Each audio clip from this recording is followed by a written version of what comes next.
Hey again, YouTube. I didn't expect to make like a follow-up video to this. I will say there's nothing like major news here. I just wanted to um, speak a little bit, ad-libbed again, and say thank you for all the support that you've been giving me with this. I won't lie, it's been some nights it's a little bit the heart rate's a bit high, right? So everything that you say and do is very hopeful and supportive of me just kind of moving past this. And I just want to say that I'm not trying to like drum up old news here, right? I just wanted to kind of talk about the community that I love so much and why I'm making this video, and or I made the previous video and why I'm making this one. I'm just trying to defend something that I love and something that I don't believe deserves so much toxicity. It is what it is. I moved on. I have different responsibilities in my life. I'll talk about that in a second.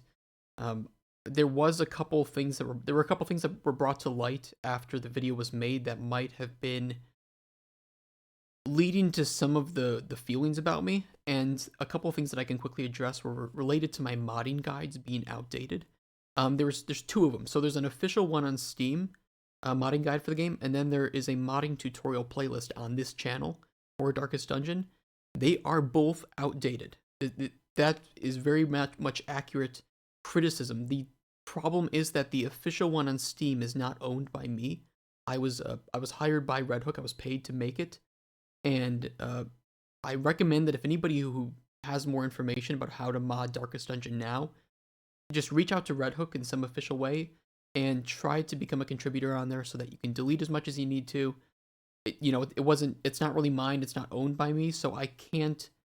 There's two things. I can't update it because I don't know how to mod the game anymore, especially with some of the new tools and things that they have. What's the word? Like gotten rid of hardcoded. They've de-hardcoded it, let's just say. And number two, I don't feel right working on it without first speaking to Red Hook. So those are the two reasons. The one on my channel here, the modding, there's like a 10 episode modding guide, right? Is 6 years old. I have updated the playlist to say that it is outdated. I think that I should have done that sooner. I appreciate people mentioning that.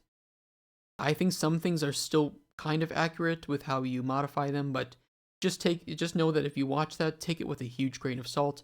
I highly recommend that somebody who knows what they're doing make a new modding guide tutorial series and put it on YouTube so that people don't end up on my playlist.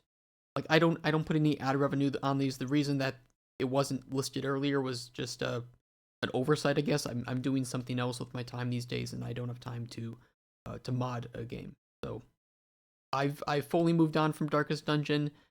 All I wanted to do, yesterday was try to clear the air, and that's why, the video was made.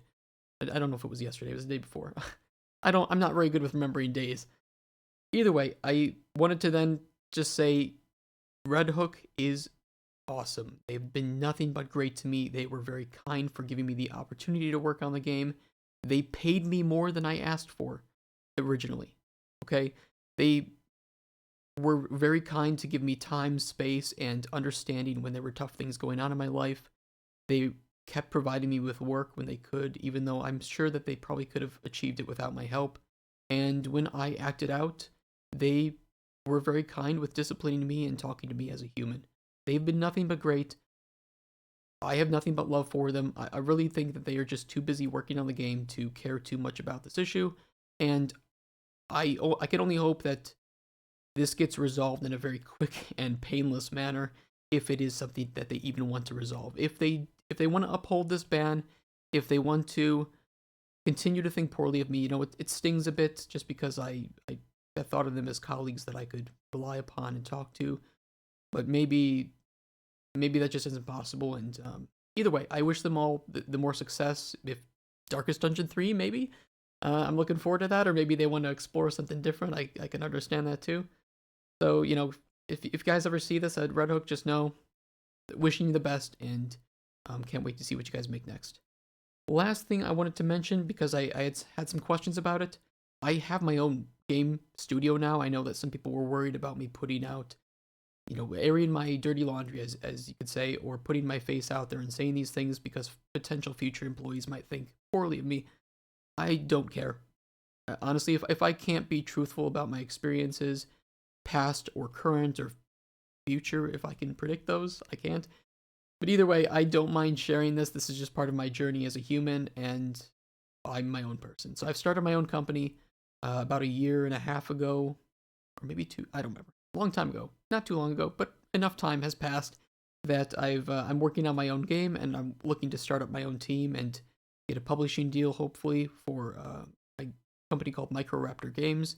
If you would like to check that out, we live stream pretty much every weekday from 9 a.m. Central European Time to about 4 p.m. Central European Time.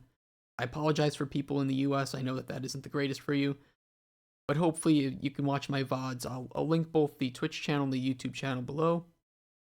And I should just say, like, we talk about very controversial topics on our Twitch, and I will do that as long as it remains friendly. We just like to have discussions. And it is what it is sometimes. You know, you're not always going to agree with the people that you meet or that you work with, but I hope that anybody that I meet and disagree with, we can just shake hands and walk away. Maybe not being friends, but certainly not being enemies. I think that people are afraid of speaking their mind these days and afraid of disagreeing because of what it could lead to. And I don't believe that that's the right path for humanity. Who am I to speak for humanity? But, you know, I can only live by my own values. I'm responsible only for myself, and that is what I try to do every day. Just being an honest individual and not hiding what I think or believe out of fear that maybe it's going to harm my opportunities down the line. That is the least of my problems that I have to work with right now. My biggest problems are making my game and getting funding for it. And once I start building a team, I imagine that that's going to be a challenge that I can't even predict what's going to happen because I've never undertaken that in my life, and I look forward to it, but I am scared. So I just wanted to say that. Hopefully this wasn't too long, only 7 minutes. Okay. Have a great weekend, you guys, and, you know, just be respectful in the comments. Most people are, but just know it doesn't matter who you are, what you look like, who you identify as. If you are a respectful individual, you deserve respect. Simple as that. So please just keep it sane, and I don't know, join my Twitch. You know, give me support there if you like games and you want to be part of a community that is going to be very ethical and transparent. No loot boxes, no microtransactions, no NFTs, no blockchain, no day one DLC, no pay for convenience DLC. We price our game fairly in all markets. That's our commitment, and I think we can live by that easily. Much more easily than the AAA devs seem to be doing it these days. Either way, take care, guys. Have a wonderful weekend, and peace. See you next time.